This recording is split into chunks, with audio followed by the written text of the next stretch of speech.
বিনিয়োগে মন্দা কাটেনি অন্তর্বর্তী সরকারের এক বছরে, উল্টো অনাস্থা বড় হয়েছে ব্যক্তি খাতে বিনিয়োগে। ফলে কর্মসংস্থান বাড়েনি, বরং অনেক শিল্প কারখানায় তালা পড়ে বেকার হয়েছেন মানুষ। রাজস্ব আহরণও বাড়াতে পারেনি সরকার। মূল্যস্ফীতি থেকে রেহাই দেওয়ার প্রতিশ্রুতি দিলেও মানুষ আশাহত। উদ্যোক্তারা বলছেন, নির্বাচিত সরকার ছাড়া ব্যবসা বাণিজ্যে স্থিতিশীলতা আসবে না। সাইদ আরমানের রিপোর্ট। সাবেক সরকারের সময় মানুষ সবচেয়ে বেশি কষ্টে ছিল উচ্চ মূল্যস্ফীতির কারণে। জীবনযাত্রার ব্যয় সামাল দিতে হিমশিম খায় গরিব আর স্থির আয়ের মানুষ।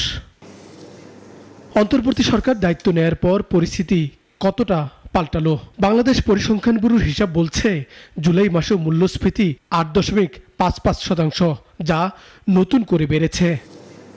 কেবল মূল্যস্ফীতি নয়, অন্তর্বর্তী সরকারের এক বছরের শাসনামলে অর্থনীতি, ব্যবসা বাণিজ্যের আঙ্গিনায় স্বস্তির সূচক যেমন আছে, আবার বিপরীত চিত্রও আছে।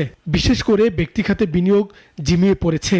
উদ্যোক্তারা বলছেন, অনাস্থা কাটাবে না নির্বাচিত সরকার ছাড়া। যারা ব্যবসা বাণিজ্য করে দেশীয় এবং আন্তর্জাতিকভাবে, আমরা যতই চেষ্টা করি যে বাহির বিশ্ব থেকে আমরা ইনভেস্ট আনবো বা আমাদের লোকাল যারা তারা ইনভেস্ট করব, সবাই ইনভেস্ট করার আগে চিন্তা করে যে আমার ইনভেস্টের নিরাপত্তা কোথায়। ইনভেস্টের নিরাপত্তার জন্য দেশের স্থিতিশীলতা লাগবে।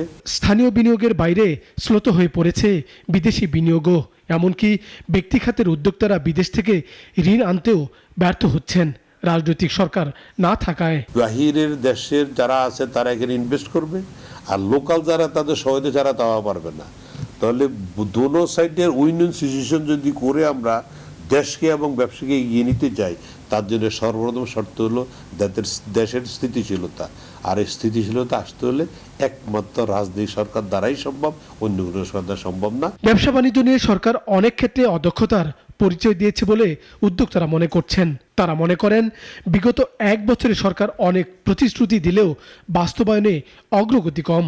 তাই আগামী নির্বাচিত সরকারকে পদক্ষেপ নিতে হবে ব্যবসা বাণিজ্যকে সুসংহত করতে। তো ফেব্রুয়ারিতে খুব একটা বেশি দেরি নেই, অত আগেও হতে পারে। যতদিন পর্যন্ত ইলেকশন না হবে, স্টেবল গভর্নমেন্ট না আসবে, ততদিন পর্যন্ত আপনি বলতে পারবেন না যে আসলে আমরা কোনো ভালো দিকে যাচ্ছি, এবং এটা আসলে আরো একটু খারাপের দিকে যাবে, কারণ অনাস্থাটা বেড়ে যাবে। বেসরকারি বিনিয়োগ বাড়াতে নতুন সরকারকে মনোযোগ দিতে হবে, কারণ এটি কর্মসংস্থান এবং অর্থনৈতিক অগ্রগতির চালিকা শক্তি। আইন শৃঙ্খলার অবনতি, নীতির অস্থিরতা, আমলাতান্ত্রিক জটিলতা, চাঁদাবাজি, অবকাঠামোগত দুর্বলতা, আস্থাহীনতা কাটাতে হবে টেকসই অর্থনীতির জন্য। সাইদ আরমান, নাগরিক, ঢাকা।